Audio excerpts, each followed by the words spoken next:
With the first pick of the 2017 Sports Scene Draft, I'm taking Alexa Palermo. Thank you. Alexa, you ready to get right into the war room, put your GM hat on, and talk NFL draft? Always wanted to, so I'm very excited. Perfect. So the draft begins Thursday in Philadelphia, and we have right here 8 headshots of the 8 former USC football players that were invited to the Combine this year. So I want to take you day by day and give me an update onto where you think they'll fall. So let's start day 1, Thursday. Day 1, Thursday, I'm going to Dory. Adoree will actually be in Philly, and so I think it can go first round, but I think we're going to see him bottom of the first round. I can see him going to the Saints with that 32nd pick. And so the Saints were dead last in their pass defense last season, and so I think adding him to their secondary is really going to help them out. He's a very versatile player, which can also help them out on many other aspects, but I can definitely see him going to the Saints, 32nd pick. And obviously the Adoree charisma fits right in with New Orleans, and Sean Payton really likes those aggressive type corners, so I could see that really playing out. But now we're shaping into day 2. That means Friday. We're seeing rounds 2 and 3. Do we have any of these guys coming off the board? Yeah, I mean, I think once you get down lower, I mean, round 2, I could probably see Juju. The problem with Juju is he's either overrated or underrated, and I can never decide which it actually is.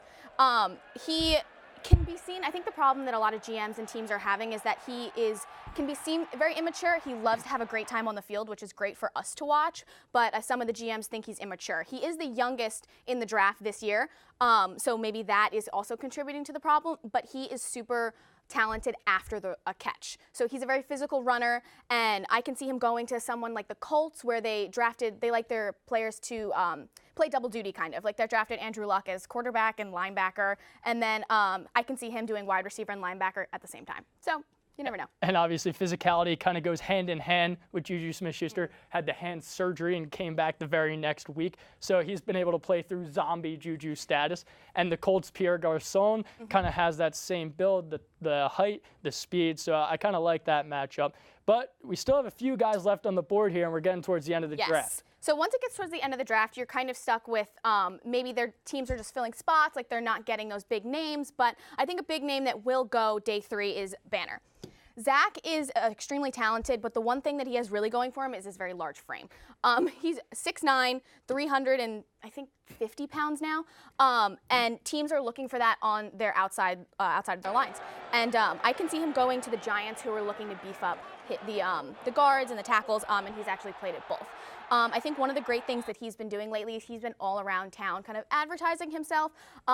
We've seen him all the time on Fox Sports, and he's always out on Twitter doing different things for different people. And I think that's going to give him a leg up over Damian and Chad, as maybe in the later rounds they're really looking to fill out that line, and like the first person that comes to mind will probably be Zach. And a big frame, it's hard to go without saying Zach Banner, one of the biggest guys playing in college football last year.